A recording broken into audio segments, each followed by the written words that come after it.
tunalipwa na ushuru ya hawa wananchi. Tuwe na utu.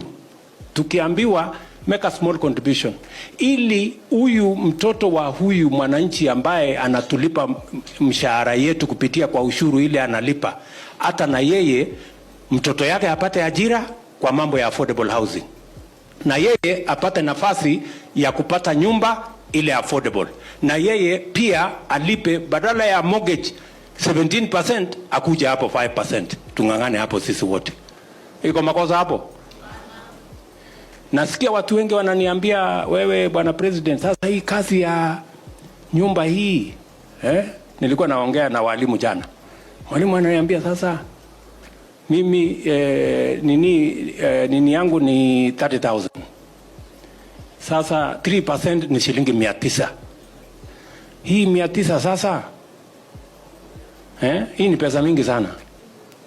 Sasa mimi namuuliza, wewe mwalimu ndugu yangu, wale ambao watafaidika na hii fund ni watoto wa Kenya. Pengine hata mtoto wako ni mmoja wao ambao watapata ajira. Si ni kweli? Kama hatapata ajira kwa mjengo, pengine yeye ni quantity surveyor, pengine yeye ni fundi, pengine yeye anafanya kwa factory ya simiti, pengine yeye anafanya kwa factory ya chuma, pengine yeye ni transporter, pengine yeye anauza kwa hardware. Kwa sababu hiyo watu wote watafaidika na hii mpango. Mnanielewa? Iko makosa tukichangia watoto wetu wa Kenya 1,000,000 wapate ajira kila mwaka? Iko makosa tumefanya? That is all we are saying. Ili huyu mjamaa, si mmesikia huyu mungwana?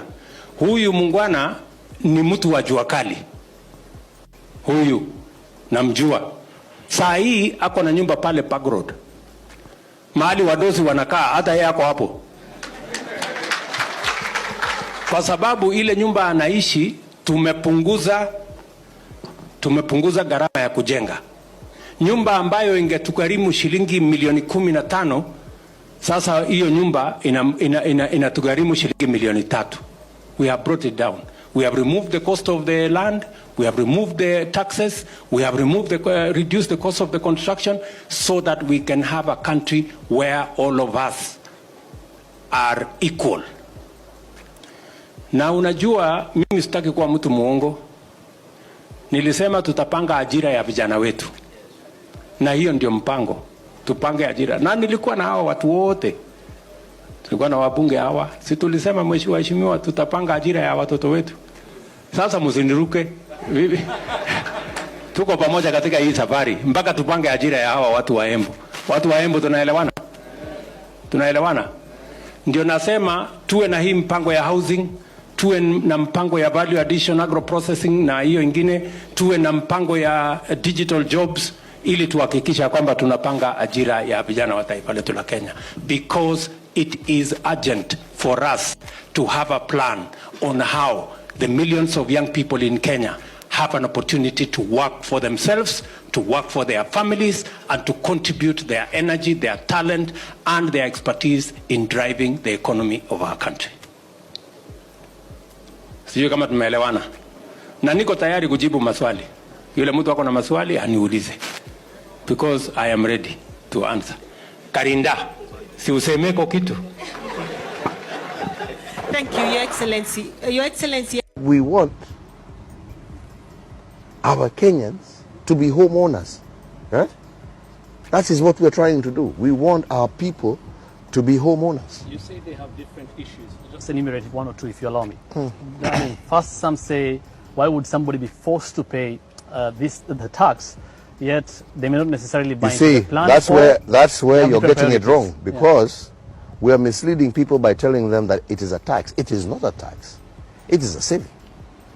It is a saving and a contribution towards owning a home. All right? It is not a tax. And people, unfortunately, are calling it is not a tax. It is a saving, a contribution, right?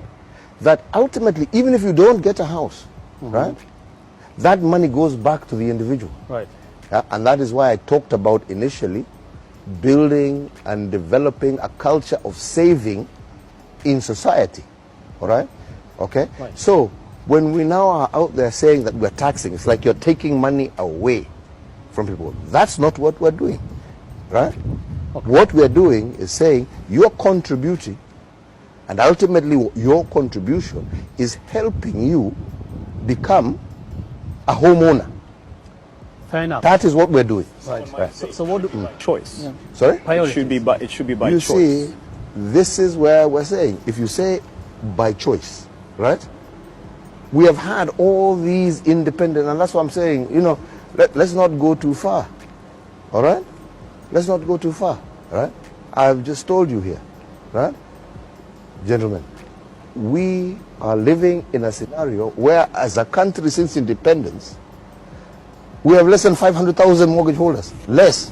I think it's actually probably closer to 200,000, right? Right? And you can do this homework for yourself, right? We have people, right? When you go and try and borrow for a house, you're given a loan for 5 years. My friend, 5 years. How do you repay, yeah?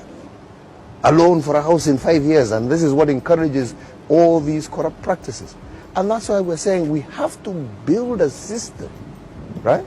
Culture. Where somebody, and a culture, where somebody is able to say, look, I know I can borrow for 20 years because I know, nimetoka shule, nimepata kazi, I have 20, 30 years of work life, right? Then I can have an affordable mortgage, right? Now, if government doesn't get involved in that process, if all Kenyans don't get involved in that process, we continue with this system that becomes exorbitant. And that is why you don't have affordable housing in the country, right? So you need to actually look at to where we are coming from and where we are trying to go to. Yeah? And what we're trying to say is that if we want Kenyans to be homeowners, we must develop and build products, right, that actually make that possible, right? And that's what we're trying to do. Mheshimiwa Rais, mojawapo and like ni vizuri nimalize hapa.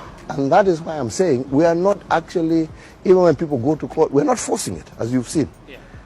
We keep saying, kujeni tukae, let us explain to you, hivi ndivyo tunajaribu kufanya, hivi ndivyo tunajaribu kufanya, kwa sababu hii swali yako ni gani, shida yako ni gani, tunakuelezea. And the majority who have had the opportunity to be explained to, yeah, they actually begin to understand. Because you say, if you go to today's current mortgage market, as he's saying, the choice of individual.